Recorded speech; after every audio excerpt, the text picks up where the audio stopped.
Good afternoon. We told you in jury selection it was going to be 3 weeks, and it's now been 2 weeks, so we're a little bit ahead of schedule. This is our time for our closing argument, and I'm going to spend some time going through the evidence, and I'm going to spend some time going through the elements of the crime. I want you to know that I have been watching you diligently, taking notes and listening. So what I'm not going to do is spend a lot of time repeating everything that was said from the witness stand, because I know that you all listened, and I also want you to know that I really appreciate that, and I know the court does too.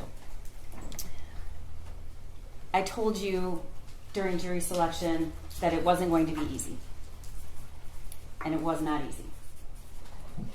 Listening and watching and thinking about 4 young kids being gunned down in their school is not easy. You listen to every witness, you examine the evidence, and I suspect that many of you feel the way that we do, that it's difficult. But we owe it to the victims and their families to say what really happened.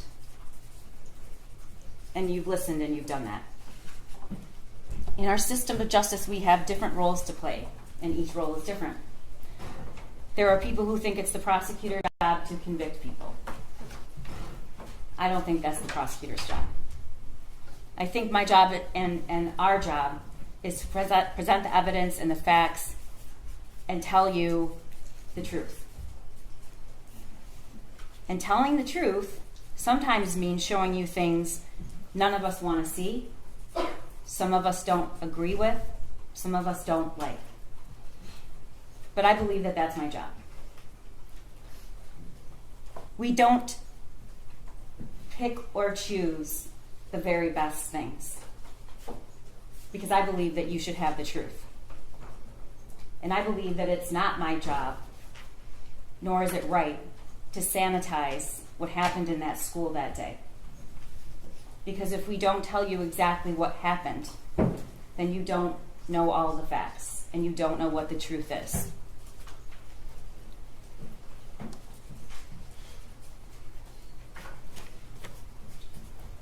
My job here, our job, that I believe we have done, is to meet our burden to prove that Jennifer Crumbley is guilty of 4 counts of involuntary manslaughter. The burden is high. I told you that during jury selection, but we embrace it. And I believe that we have met that burden. It means that you had to sit and listen to a lot of very emotional things, a lot of emotional people who sometimes aren't emotional, but we're emotional for this, because what happened on that day, every single person in that building had never experienced anything like that in their entire lives. And I hope to God they never do again. So you did see a lot of people, including law enforcement, become overwhelmed with the emotion of it all. That's not a show. That's just how that was. That's how it felt that day and every day after. So I want you to know that there was no picking and choosing the very best evidence to give you. There was no filtering things out that didn't help our case. I showed you everything. And I called witnesses to the stand to say things I knew you probably wouldn't like. But my job is to give you all the facts. But my job is also to prove beyond a reasonable doubt that Jennifer Crumbley is guilty, and I believe we've done that. The defense also has an important job, to advocate and argue for their client, and they decide how they want to do that. And of course, the judge plays an important role. Her job is to call balls and strikes when 2 sides disagree, to make a ruling, and then to tell you what the law is. And she's going to do that as soon as we conclude here. And then there's your job. Your job is to decide what the truth is, what really happened, what are the facts, and then take those facts and find the truth and apply the law. The judge is going to give you instructions about the law, but I want you to go over what you now know, and I want you to think about it. And we're going to go over some of the evidence. But I also want to remind you that you're allowed to use your own observations and your own insight. And if there's something that you notice from the witness stand that I didn't say, you should rely on that.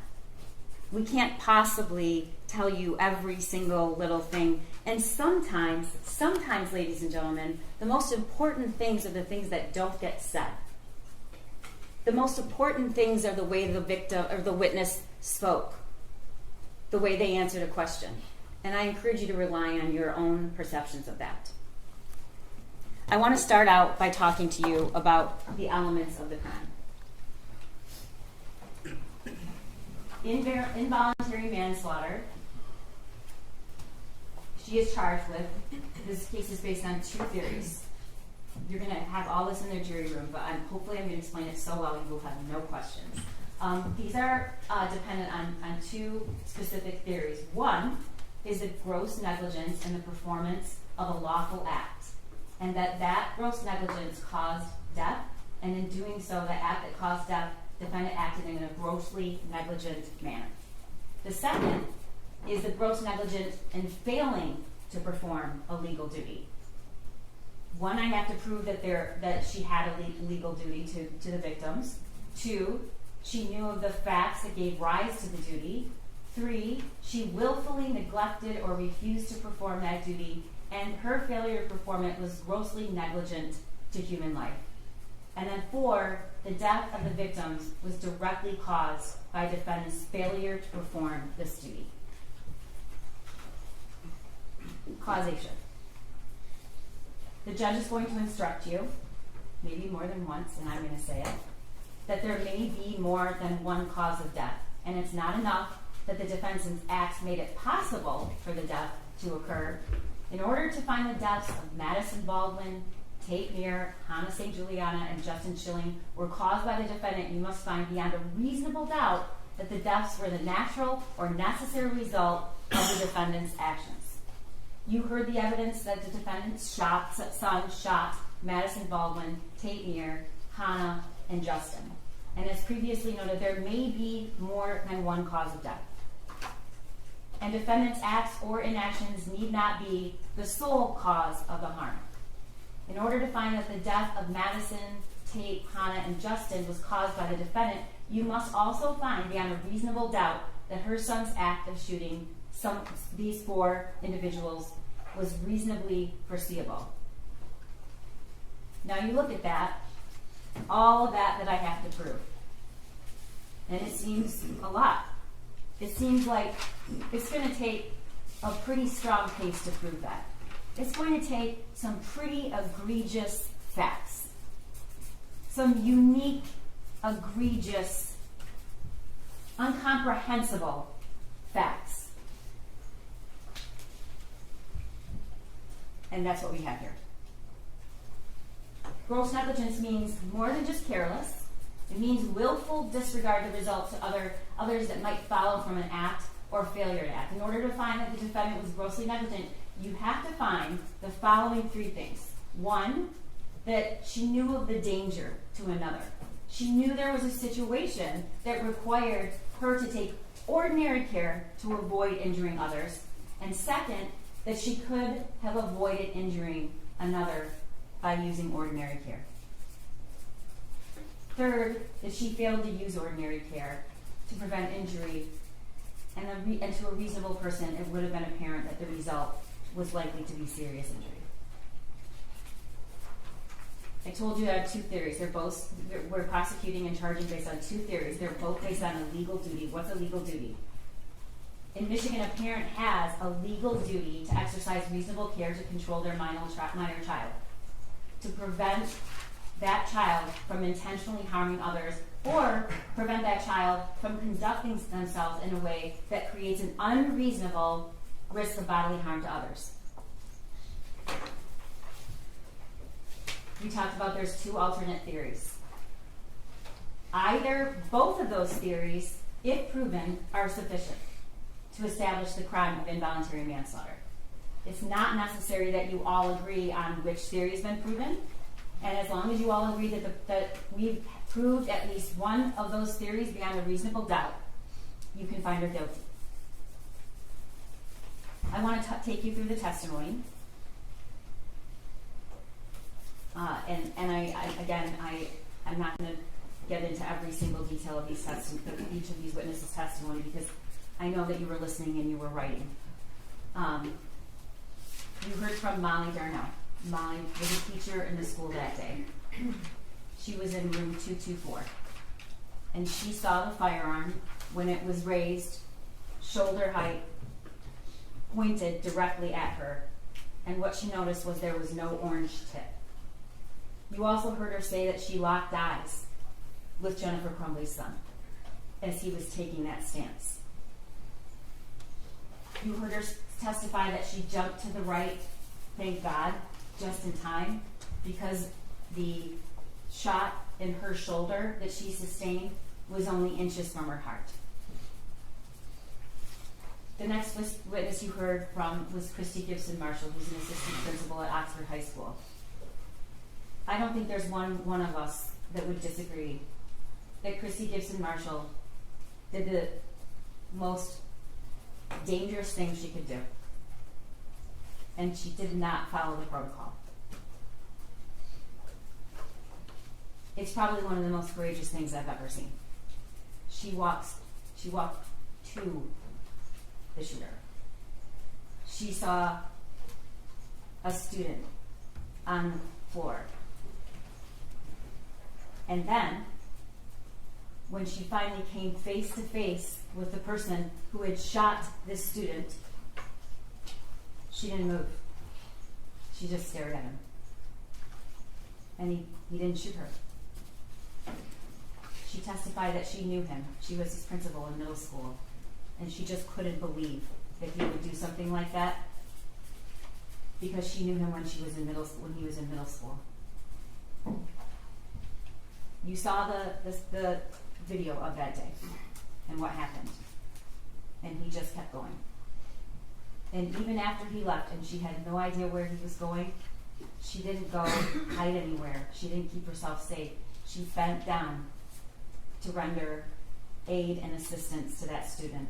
And when she rolled him over, she realized it was Taymir.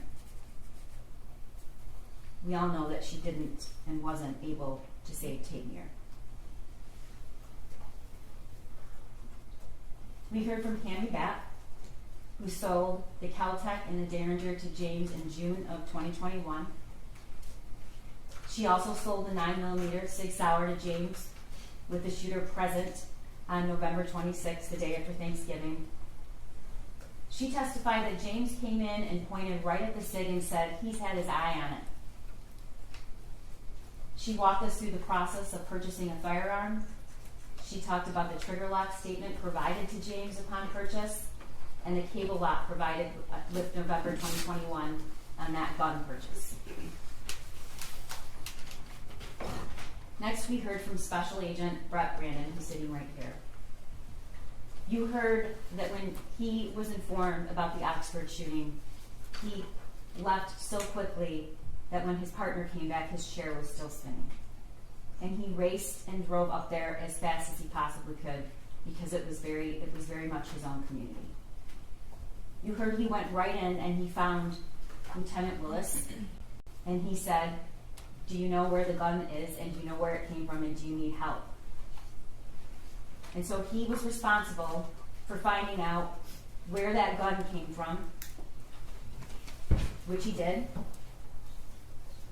He was also responsible, because he chose to be, and watched the surveillance of the video and helped to prepare search warrants. And you heard him testify that as soon as he saw that surveillance video, the one thing that stuck with him is this is not an inexperienced shooter. This is a shooter that is proficient with a firearm, knows what he's doing. Taking shots, a lot of people wouldn't. And what he did was start going to gun ranges and ask people to say, because what he was thinking was, who taught that kid to shoot? He must have been to a range, and he was right. And that's how the investigation led to where Jennifer Crumbley's son learned how to handle a firearm that eventually resulted in killing 4 students in Oxford High School. Can you go back to that? Special Agent Brandon also testified that and showed the purchase, and we showed you each one of those guns. He testified that there is a distinction between a Derringer, a Caltech, and then the 9mm.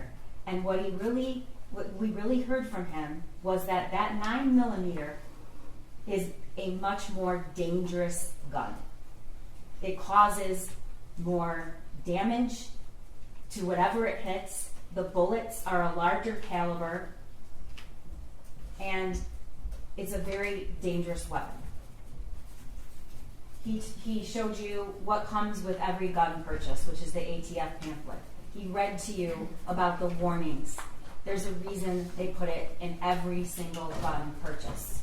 And its sole purpose is to protect kids from gun violence deaths.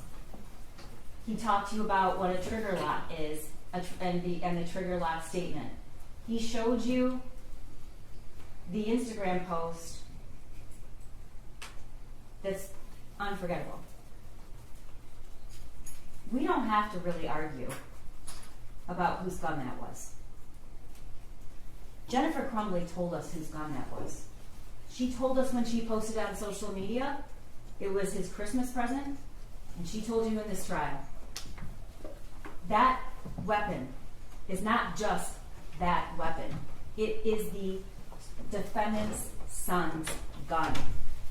It was gifted to him. And not only was it gifted to him, she bragged about it on social media before the shooting. Special Agent Brandon also introduced all of the surveillance and the videos of the shooting range. And you got to see with your very own eyes the training and the preparation that the shooter ultimately used to kill 4 of his classmates. We all saw that. We actually saw the last day he was practicing to kill 4 of his classmates. And there was only one person with him, ladies and gentlemen, and her name is Jennifer Crumbley. And I want you to remember that video. And I want you to remember the look on his face when that target comes back in and he looks at it and he's smiling. Special Agent Brandon also introduced the worksheet. You've seen the worksheet a lot. I bet you that worksheet's burned in your memory, and I wouldn't even have to show it to you. But what Special Agent Brandon testified to and showed you is that wasn't just a picture of any gun. It was a picture of his gun, which was the murder weapon. And he showed you the details, and we're going to talk about that later. And next we heard from Ed Robrowski. We now just call him Ed because he works for the Secret Service. And he testified for an entire day, and he had a lot of information. But he also really couldn't help himself from becoming emotional. And I know that you're going to remember this, but what an extraordinary thing that's just not seen very often. He sat right there, and he took you through every single action of the shooter and every single death from his memory. And he told you that he could do that because it's burned in his brain. These are seasoned law enforcement. This isn't an act. They hate showing emotion. He probably will never forgive me. Lieutenant Willis tells me all the time how much he really hates me for that. I would object. It's my opening. It's my closing. To what a witness tells her all the time. That's not evidence. Okay. I'll move on. Okay. Nobody likes doing that. Nobody likes doing that. But it tells you something about what it was like that day. And despite what anybody will tell you, it is about the shooting. There are 4 counts of involuntary manslaughter. It's very much about the shooting. Because the shooter learned how to shoot and was given the murder weapon by his parents. And this parent is sitting here today on trial. Okay. You'll be able to review the evidence. It was a lot. But he talked to you about what cell phone extractions are. And because of the cell phone extractions, we have a mountain of evidence that you saw. And yes, it's a lot of data. But you know what else it is? It's telling you exactly where the defendant was, who she was talking to, what she did, what she didn't do. And you can't hide from that. She tried. There's a lot of deleted messages, which are not coincidental. I don't think any of you believe that, but I'm going to tell you why they're not coincidental. He also talked to us about and showed you the messages between Jennifer Crumbley and her son. The messages between her son and his only friend. He introduced the voicemail that Jennifer Crumbley received the night before the shooting about looking up bullets. True. Pam Fine didn't tell her to call back. That's true. And she didn't call back because she didn't ask for a call back. We all know what she did do with that information. What she did do with that information is she texted her son, searching bullets. And we all know the phrases that we'll never forget. Did you show him your gun? This is the day before the shooting. Did you show him your gun? And the shooter responds, no, my God. LOL, I'm not mad. You just have to learn not to get caught.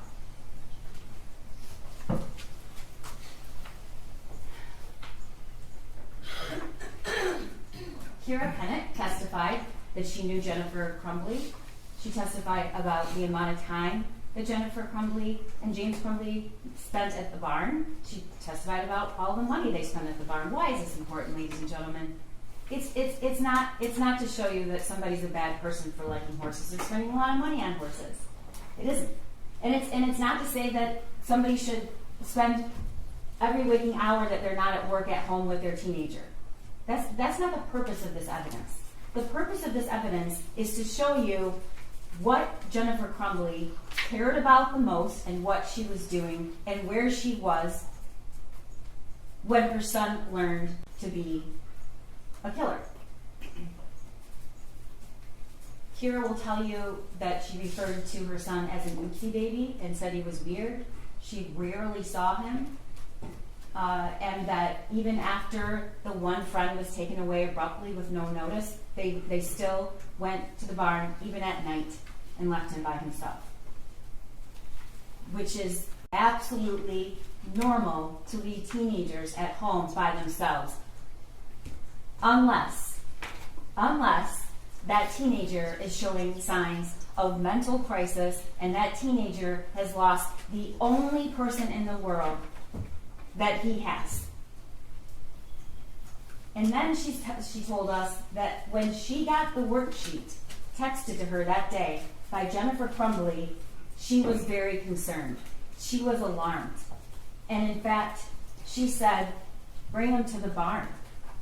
And you also saw from the text messages that Jennifer Crumbley said, he can't be alone. We know now that decision, that statement, she knew he couldn't be alone. She didn't decide to stay home with her son. That wasn't an option. She'd have to take him to the barn, where she herself testified he didn't want to go.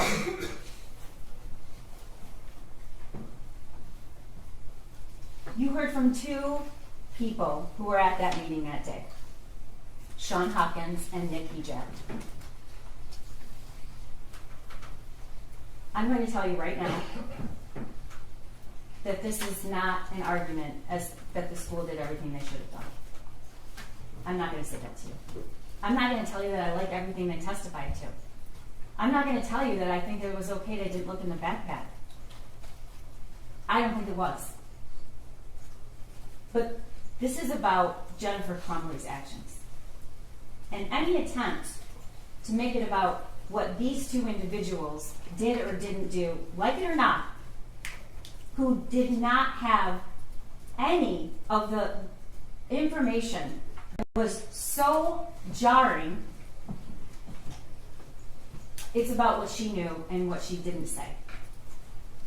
Sean Hopkins testified that he was concerned enough that he called Jennifer Crumbley. And her first response is, "Can you call his dad?" Eventually, he emails her both copies of the worksheet, the original worksheet and the worksheet that was scribbled on, and she eventually comes to the school. But before she comes to the school, she texts her husband, "Emergency." Emergency. Along with, "I'm very concerned." And James texts back, "WTF." They're concerned. For the first time, she testified ever, they're called to the school in the middle of the day, and they have that worksheet. Sean Hopkins is going to tell you that calling parents in the middle of the day and asking them to get a kid help is a pretty drastic action. And that he did in fact do that, and he gave them the list of places to call. He testified that when they entered the room, Jennifer Crumbley didn't greet her son. Jennifer Crumbley didn't hug her son. Jennifer Crumbley didn't engage with her son at all in the entire 11 minutes she was there. And we know she wasn't going to be in that school very long because she'd already told her boss she'll be back by 12 or 12:30. Doesn't leave a lot of time for the meeting at the school. It's a 20-minute drive. Sean Hopkins will tell you that what he felt mostly in that room for the shooter was compassion. He didn't want him to be alone, and he felt really bad. And he also knew Mom and Dad decided, no, we can't take it. We have to go to work. They said that in front of their kid. He knows very well what they do. He knows his dad works for DoorDash. He knows his mom and her ability to work flexible hours. She worked at home. But they left. She did not hug him goodbye. She did not greet, touch, or even acknowledge him. And we know now from her testimony, we know why. She was mad. She was mad at him. She did not think that he should have done that, and she thought this was a discipline thing, and she was very angry. We heard from Nick Ejek. He's the Dean of Students. He also testified and corroborated what Sean Hopkins told you, which is that the meeting was called, they were concerned about a mental health issue. They told Mom and Dad he needs services. Here's a list of the services. And Jennifer Crumbley seemed irritated by it. In fact, when she walks into the room, she doesn't sit next to her son. She goes back here and stands. And that meeting ended with her saying, "Are we done here?" They're consistent about that. Nick Ejek testified he didn't think there was any risk. I don't like what he said, and I knew he was going to say it. But it's not my job to put witnesses up here and only say things that I want them to say that helps my case. It's my job to present evidence that's the truth, because you have to know the truth.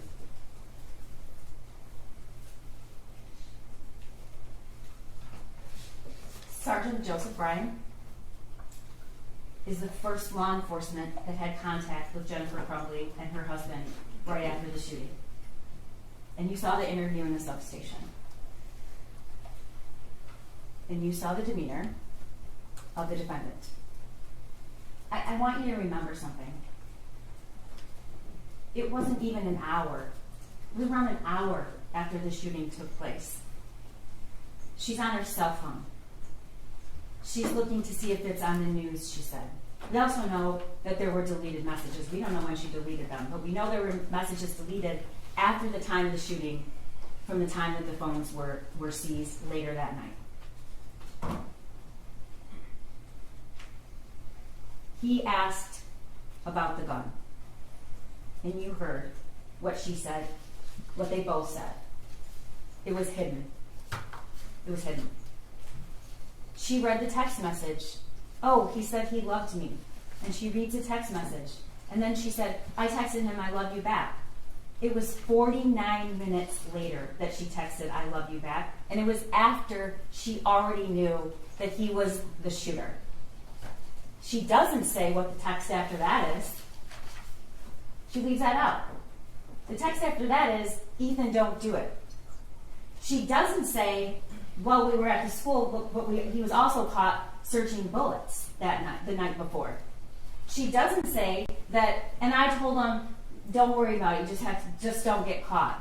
She doesn't say that they had just purchased the weapon and it's not secured. What do they say? The very first time they are asked about what Jennifer Crumbley's asked, where was this gun? The very first time, what does she say? It was hidden. She does not say there was any locking mechanism at all, and neither does James. It was hidden. You're at the police station. Your son's in the next room. You know the murder weapon was the weapon you just purchased for him, and when you're asked where it was, you say it was hidden.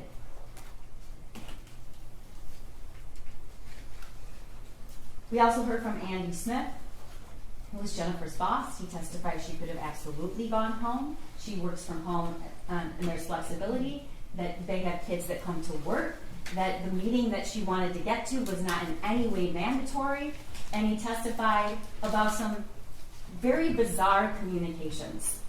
He testified that as soon as she left, he got a text saying, my son, the bullets are gone, the gun is gone, he must be the shooter. Oh my God. Those were deleted by Jennifer Crumbley. We don't know why. I think there's a lot of circumstantial evidence to suggest why, which is those are statements you don't want on your phone.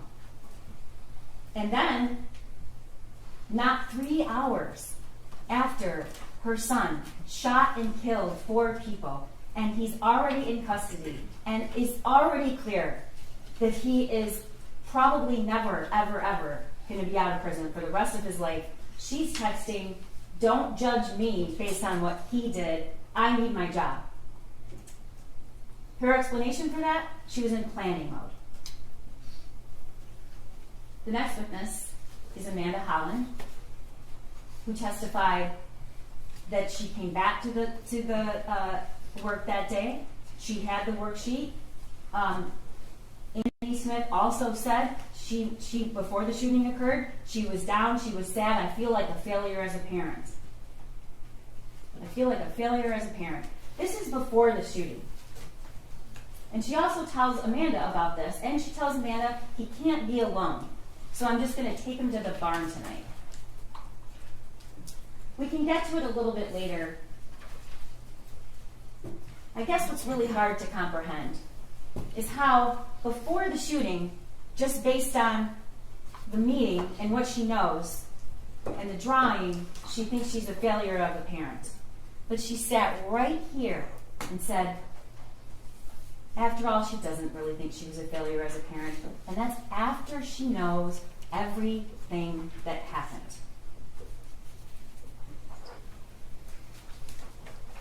Detective Adam Stoyak executed the search warrant at the defendant's home.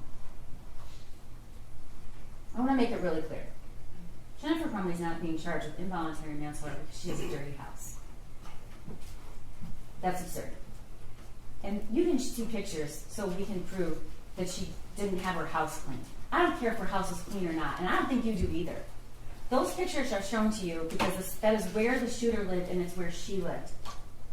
And you saw his 2 bedrooms. There was barely a place for him to sleep. The testimony shows he had no person in his life after that friend left. He was not in the club. He was not in sports. He wasn't working. When I see those photos, what I think is, yeah, 2 rooms that were completely filthy, dusty, covered with clothes everywhere. But then I think, what? That is where he spent 99% of his time. It's where he ate Thanksgiving dinner, just days before the shooting. The search warrant photos were also shown to you so you could understand where these guns were stored.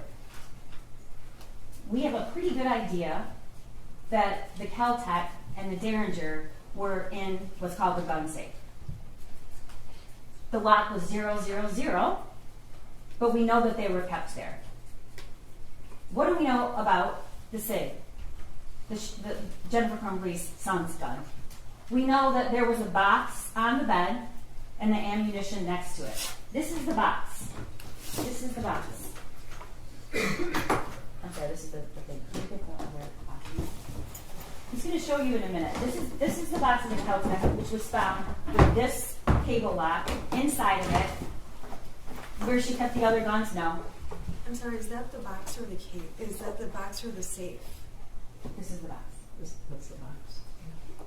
It was in the kitchen, in a cupboard, down I'm sorry. in the But cupboard. the empty box was in the kitchen, right? I don't. What exhibit Your number Honor, is that? this is my closing argument, and I would just like to finish, please. Sure. Can you tell us what exhibit number it is? Yes, it is 35. Go ahead. This was found in the kitchen. Inside is the cable lock.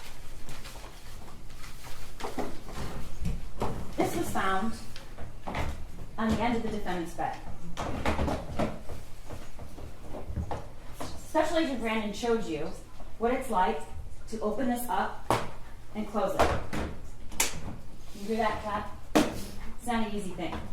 So what this was laid out on the defendant's bed, and the bullets are right next, the box of the ammunition is right next to it, empty. The story, one of these stories that is told by Jennifer Crumbley is he must have come in there when they were sleeping, because she was in that bed all night long, and they left after her. Except that the ammunition was in the box. Taking it out and leaving the box while your parents are sleeping doesn't make a lot of sense. And it doesn't make a lot of sense that this was taken, the weapon was taken out of this case with no one hearing while they were sleeping. And you are allowed to use your own common sense.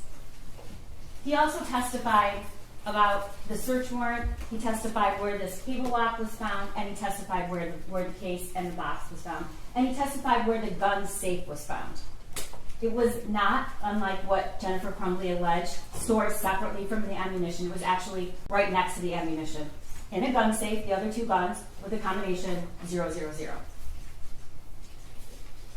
Sergeant Peschke arrives at the scene, doesn't know anything about the Crumbleys, doesn't know that they've already been to the substation, doesn't know that they were at the school that day. He's there and was ordered to be there to keep the house safe while they are waiting for the search warrant. And in doing so, he needs to keep the defendant out of the house. She goes in the back of the car, and you saw the video. She now tells Sergeant Peschke she actually never really looked closely at that worksheet. Now that she looks at it, it might be disturbing. We know that's not the truth. The question is, why is she lying? She says that the .45 caliber gun used at the school, and he asks us it was, and tells him no, it was a 9mm. The other is a .22, I think. She said that they had a fight the night before with her son over grades. And she says, so we told him, no gun range, no phone. Those are his trigger points. Ladies and gentlemen, that phone was never taken away from her son. We know that. We know that because he had it the night before, and he had it at the school. We know that because when Jennifer Crumbley was asked about it, and asked, when did you take this phone away? we know that he made that video in that shed about the school shooting with his phone at 10 o'clock. The phone was never taken away. Why is she saying that? I don't know. Then she says, my biggest fear was that he turned the gun on himself. And when he asked her, do you ever keep guns in your car? Here's what she did. Shook her head. It's not what she says here today. Next, we heard from Bob Patelis, who processed the scene. And you saw those pictures, and they were hard to see. He told you that there were 32 fired cartridge casings. He collected all that evidence, took all the photographs, and recovered the murder weapon. Lieutenant Marsvan was also at the school that day, and he testified that he picked up the phone and saw the screen and saw that the last text was, Ethan, don't do it, from Mom. He executes search warrants for all of the devices and the home and sends a team, including Officer Peschke, to secure the house before the search warrant is executed, which is what they do. He testified that when he went into the house, he finally got there and he needed their phones. And he testified that Jennifer Crumbley said, no, I don't want to give you my phone. I'm not giving you my phone. She finally relents because her husband says they're going to get it either way. And then she doesn't want to give the passcode up. She doesn't want to give the phone up. But the most important thing that Lieutenant Marsman said is when he described how he had to identify the body of Hannah in Madison that day. Dave Hendrick is retired, but he's the former sergeant in charge of the fugitive apprehension team we call FAT. And his job, his only job, when he was doing that, is to find people who have felony warrants and haven't turned up. He has a lot of ways to figure that out. But he was asked to find Jennifer and James Crumbley to make sure they turn themselves in. But one of the other primary goals he has is that they turn themselves in safely. And she was given every opportunity to do that, and she did not. I want to talk to you about something. The judge is going to instruct you that you can consider flight. It's not an element to the crime. I don't have to prove that they fled. The reason we introduce this evidence is she's going to instruct you that you can use that as a sign of consciousness of guilt. What do you do if you know you've done something wrong?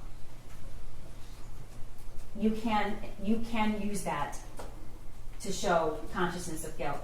And we're going to get to it, but I believe we have shown that beyond a reasonable doubt. He's going to tell you that the defendant, with her husband, immediately began to avoid detection because they're pulling cash out. They're pulling cash out of their son's bank account. They're pulling cash out of their bank account. Where's their son during this time? He's at Children's Village being arraigned with this court-appointed lawyer, where they had the opportunity to go see him, where they had the opportunity to go to that arraignment, and they did not.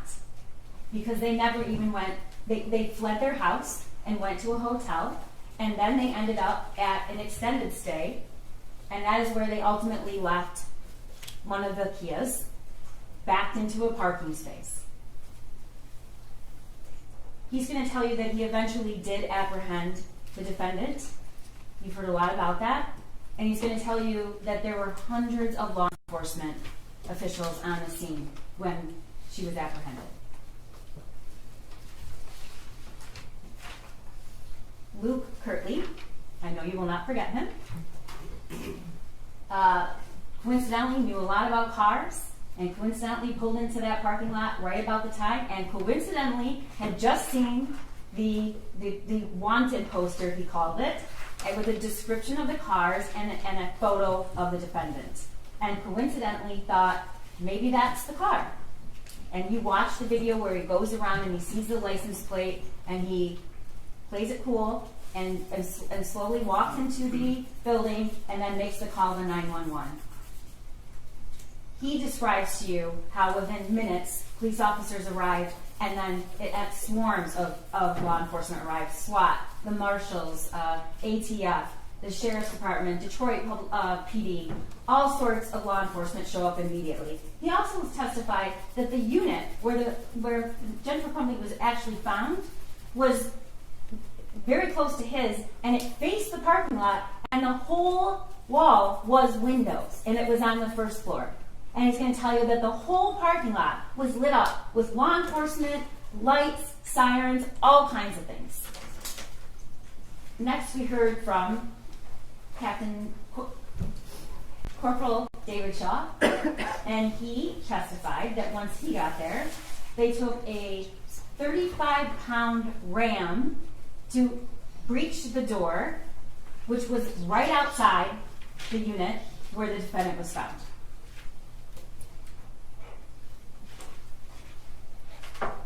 We heard from Brian Milosh.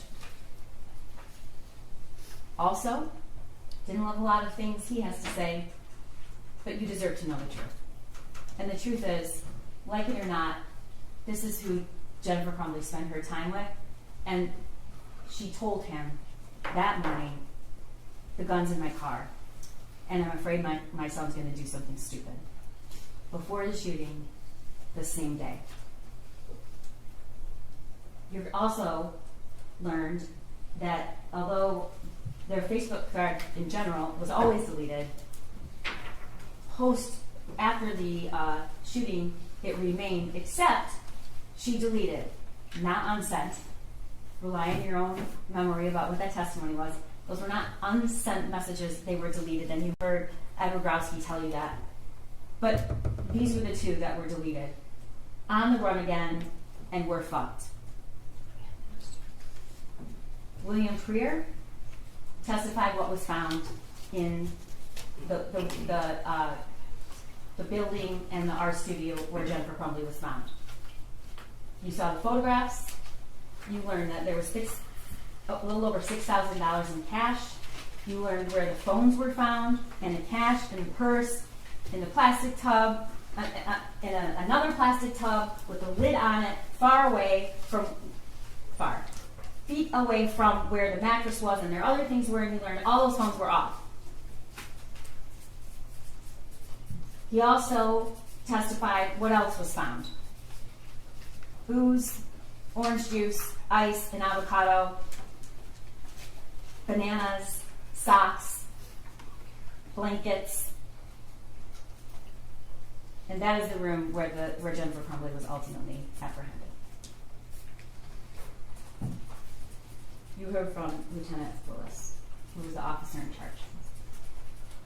He told you what it was like in the school that day. He described the autopsy protocols that were done and how each of those kids died and where they were shot. He told you that both Justin Schilling and Madison Baldwin were shot in a contact wound, which means the gun was either very close or actually touching their head. He showed you the video of the shooting. And again, this is not to incite emotion. The video of the shooting shows Jennifer Crumbley's son taking a stance he clearly knew how to take and was trained to take. And you watched his demeanor and the calculated, cold way he proceeded through those hallways looking for people to shoot. You saw the surveillance of how he ultimately surrendered. Walked out after executing Justin Schilling, laid the gun on a wastepaper basket, made it safe, took the magazine out, and surrendered. He showed you and introduced the bank records that show you what they were doing after charges were either very soon coming and after they were announced. And he showed you an in-car video of Jennifer Crumbley and her husband.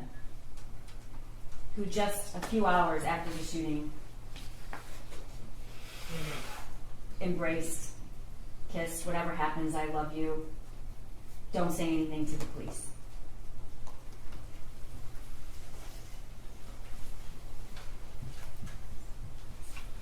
One of the elements we have to prove is what a person using ordinary care would have known about whether or not there was a situation that they needed to exercise ordinary care. So the defendant's knowledge about her son matters. But it's two different stories. It's what she knew before the shooting, and it's what she said she knew after. Before the shooting, she tells Kira, my son's weird. She always refers to him as an oopsie baby. She tells Amanda Holland he's lonely, he's hearing things around the house sometimes. She says, I'm a failure as a parent. The message to her son's friend's mother, he's kind of depressed in April. She texts that. And then the messages from her son. The messages in March about he's seeing things. Things are flying off the table. Now she wants to tell you that was just a joke, but I think you really need to consider whether a 15-year-old boy is going to text, could you at least answer me or reply to my text, as a joke. And we know there were no replies. There were missed calls. He called her. There were no replies. And she told us why. He was just messing around. But after the shooting, in the in-car, we hear her say, he's never been in trouble. He's never done anything. He's never done anything wrong. He's a good kid. Also in the in-car, I never even thought like he would have any mental issues. Like he never exerted any type of anger. He's never exerted anything. He's just like one of those mellow, laid-back kids. In the substation, he's never done anything. He's never done anything bad. After the shooting to Brian Maloche, she's never done anything wrong.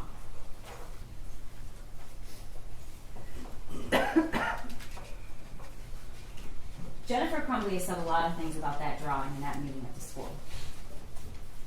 She sent the drawing to James and Kira and Andrew, as I said before, with the call now, emergency.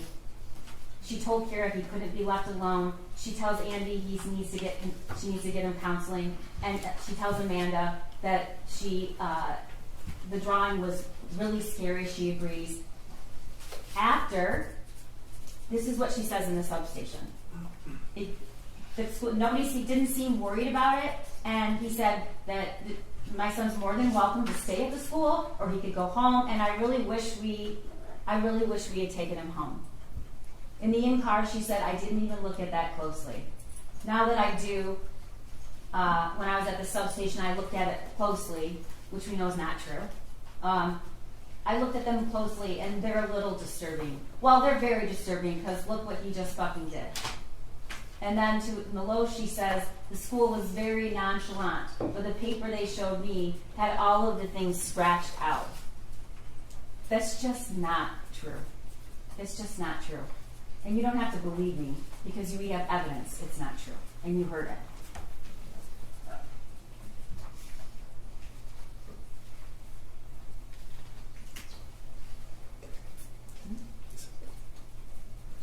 The statements about the gun are also numerous. She said, we've heard her testify the gun was in her car. We know that she's acknowledged that she drove to the gun range. There was no lock on the gun when she drove there. She returned with the gun. There was no lock on it, but she said James locked the gun when he got home. She didn't see him do it. She testifies at trial. James is responsible for the gun. In the substation, though, when asked where the gun was, hidden. In the in-car interview, James flew home and he's like, I had the gun hidden and I told him where I hid the bullets. He asked whether she kept the gun in her car. She shakes her head no. And she tells Maloche, after, the next day, we had the string lock on it came with in the case. Everything was secured, not loaded, bullets stored separately. Oh my God, oh my God, oh my God. That is not what she says in the substation. Jennifer Crumbley begins distancing herself from her own responsibility about the gun. You heard her testify that they wanted to get the gun. It was my son and my husband. My son did a lot of research on the gun. I guess when I was shopping. She doesn't say she didn't know. She doesn't say that she didn't approve. She says it really interfered with going to get Christmas trees. That was what she was upset about. And she said it's James's responsibility. However, as I've shown over and over, at the substation and in the car, it's we. It's we take him to the range. It's our hobby. We go to the gun range. That's what we do. We just got him this gun. Sitting here today, it's all James' fault. It's not hers. And then, of course, the statement that we don't really have to question whose weapon it was. Jennifer Crumbley posts, Ethan and James Crumbley both got handguns this week, testing them out at the range. That's in June. The evidence really shows that the shooter owned 2 guns. But for sure, she acknowledges Mom and Sunday testing out his new Christmas present.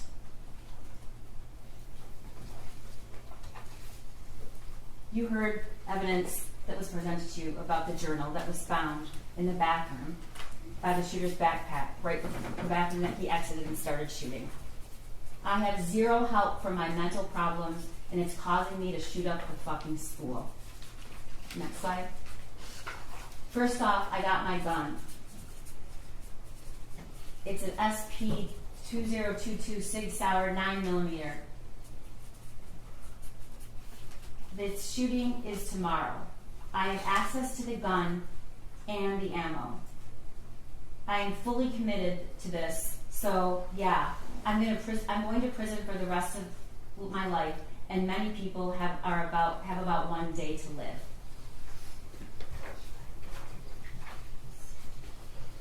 One of the things I want you to ask yourself when you go back in that room is why, after hearing that there's an active shooter situation and knowing that your son is involved, you are taking the time to delete text messages.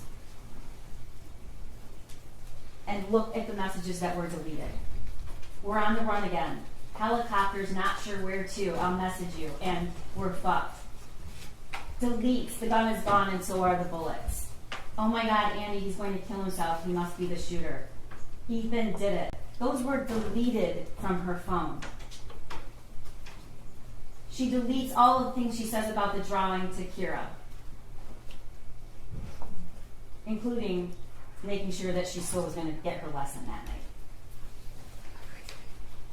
This is the timeline from when in March, which you've heard a lot of testimony starting in about March, was where we first have evidence that he was struggling, he was hallucinating, he was seeing things, and he wanted her to text back and she didn't. We know that he had some incident, and he said that the mental breakdown in April. You saw text messages between James and Jennifer saying, did he say anything about last night? He woke up in our bed, he didn't know where he was.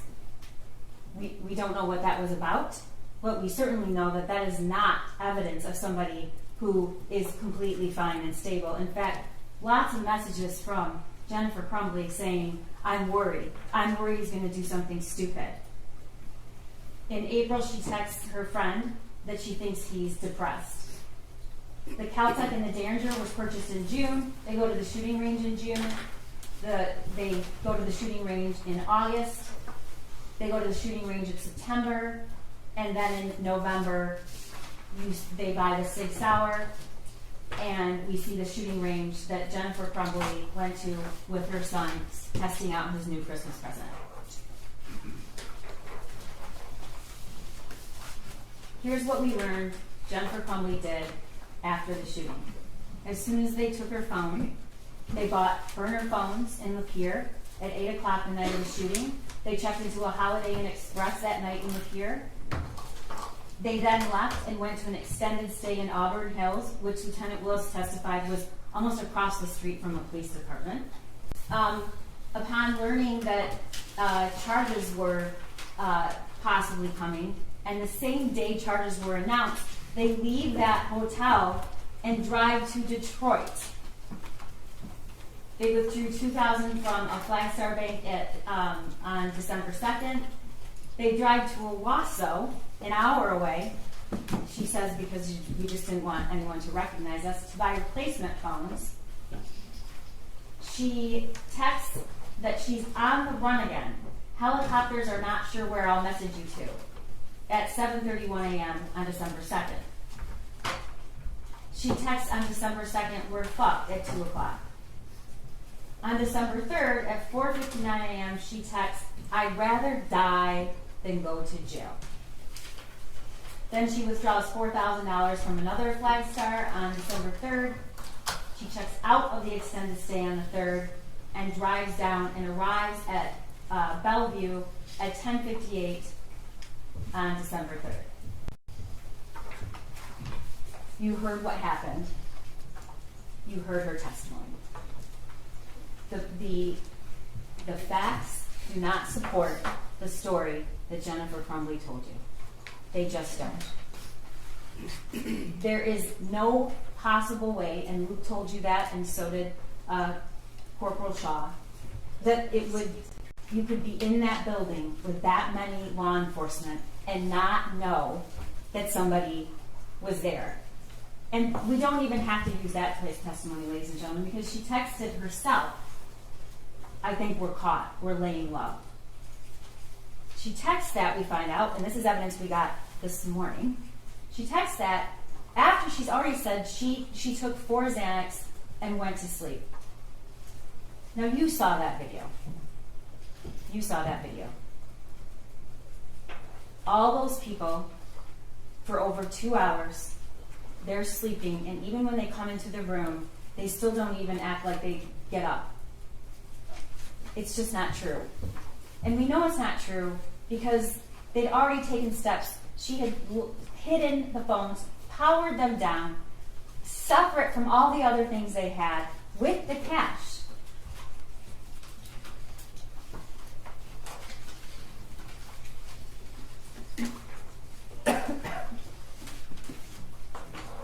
Jennifer Crumbley wants you to believe that if only the school had done something different, we wouldn't be here. If only the school. Well, let's talk about what she knew that no school employee knew.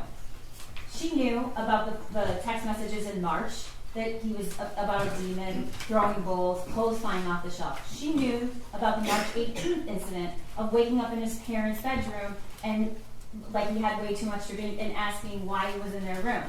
She knew he had previously asked for help and to go to the doctor, and she laughed at him. She knew there were multiple guns in the home. She knew her son had been gifted a gun just a few days before the shooting. She had posted it on Instagram. But apparently, it's absolutely fine for all your Instagram friends to know that you got him a Christmas present with a 9mm handgun, but it's not okay or relevant to the people sitting in that room with that drum. She knew that that gun looked identical to the one in the drawing. She knew that the gun was accessible to him. She knew it wasn't stored properly. She knew that he was proficient with the gun. She knew he had access to ammunition.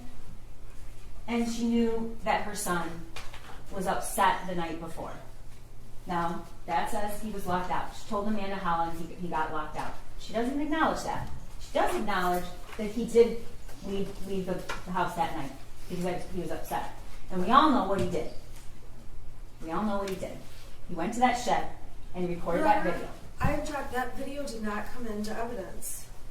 Okay, it isn't in evidence. Okay. It's not. You're right. That's true. Let's go back to the elements. Ordinary care. What ordinary care, the smallest, tragically smallest thing she could have done to prevent this? She could have stopped at home on the way back from the meeting. She goes right by her home to see where the gun was. She could have stopped on the way back to work. She could have searched the backpack. She could have asked her son where the gun was. She could have locked the ammunition. She could have locked the gun. She could have taken him home. She could have taken him to work. He could have gone with Dad. He was door dashing. She could have told the school that they just gifted him a gun. She could have embraced her son. She could have said, can we talk to him for a minute alone? She could have looked at him and said, I care about you, I love you. She could have at least acknowledged he was in the room. She could have told the school about her son being in crisis previously and asking for help.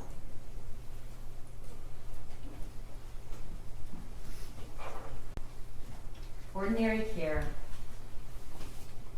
would have included all of those things. And the tragic part about it is none of it was hard. None of it. The smallest thing, just the smallest thing, could have saved Hannah and Tate and Justin and Madison. The smallest of things. I have to prove that there's reasonable foreseeability. And that worksheet right there that Jennifer Crumbley saw just hours before the shooting is reasonable foreseeability. And we're going to show you in the next slide. That's the picture of the gun. It's not just any gun, ladies and gentlemen. It's the gun that they just gave him. Blood everywhere. That's what he wrote with ammunition. I didn't show you the picture with the blood because I don't think you need to see it again. But we know what happened in that school and in that hallway. Here's a picture with 2 bullet holes and blood coming out of the figure's head. And look at that. That is where those shots went. Those are from the shooter's gun. The thoughts won't stop. Help me. These are all of the things that were texted to Jennifer Crumbley. This was in March. But he's writing it on a piece of paper and he's showing it to her. That is foreseeability. He's telling in that drawing, this is the gun that was purchased for me. Help me. Blood everywhere.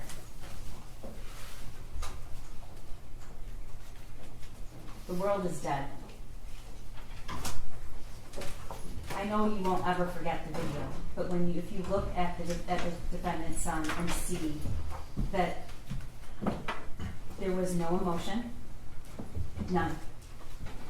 He was only concerned in a very calm manner for finding as many people as he could to kill, and he did.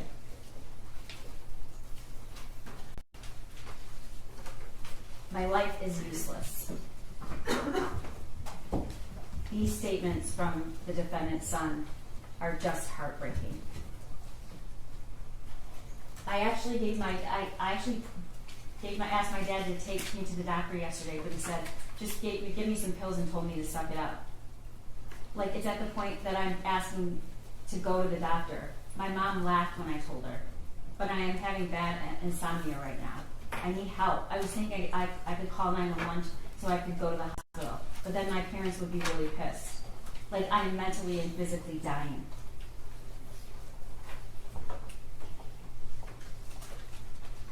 Let's talk about the cable lock.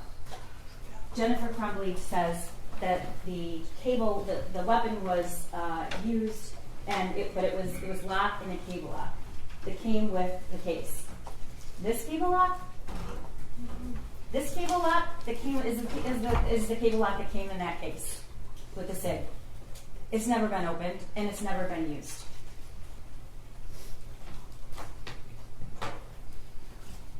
This is the last picture that we have of that gun until we see it murder 4 kids on November 30th. And the person holding it is Jennifer Crumbley. She's the last person that we see with that gun. She's the person that said it was in her car, then she said it was in her house, it was her husband's responsibility, it wasn't hers. That's what she told you.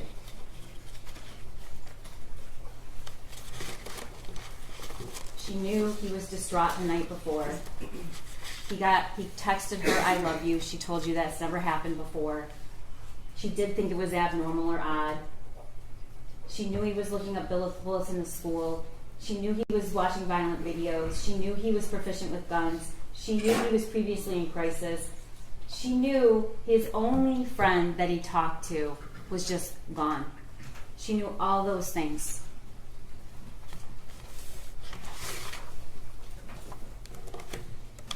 And then her own statements, ladies and gentlemen, when she took the stand.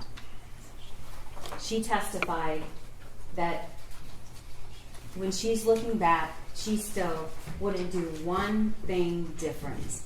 Not one. Not any of those tragically small things. Even now, she told you she wouldn't do anything different. And then she also told you that we took his gun away. You heard her say it. And then she said she doesn't think of herself a victim, but she has lost everything.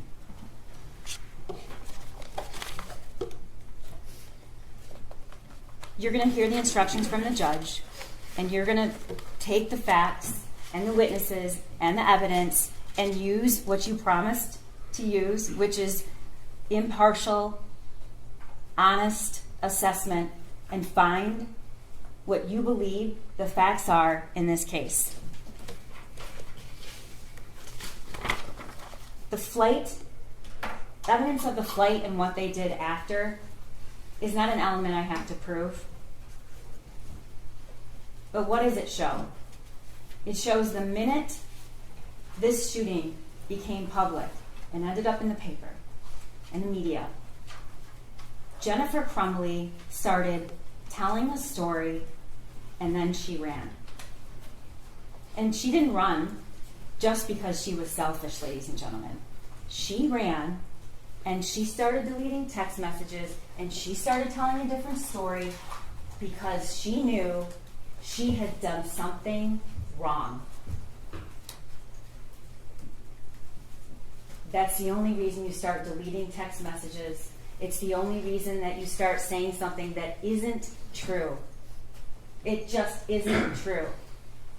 Jennifer Crumbley drove to Detroit with a bunch of cash and 6 cell phones powered off. You can consider that as consciousness of guilt. Everything she did from the time she found out that there was an active shooter and had a 10-minute call with her husband. They both say they went right, he called 911 right away. He did not. He talked to his wife for 10 minutes, over 10 minutes on the phone before he called 911. But the facts changed because it was an immediate attempt to misrepresent what actually happened. Why? Why is a mother whose son just killed 4 people thinking about deleting her text messages? Why is she saying things that are not true about her son? Why does she care about her job? Why does she care about her horse lesson? Why does she care about any of these things? Because she knew she did something wrong. And she's deleting all of those things because she wants you to believe that she's somebody she's not. And you know what she's not? She is not somebody that used ordinary care to prevent what was foreseeable, reasonably foreseeable, that could have happened. Injury or death. And it did. It did. Those words on that paper helped me. She walked out of that school within 11 minutes, didn't so much even address her son. She did not give him the help that he wanted. And you can argue about the months before and the weeks before, but if you just even look at what happened that day, she walked out of that school and she knew something bad might happen.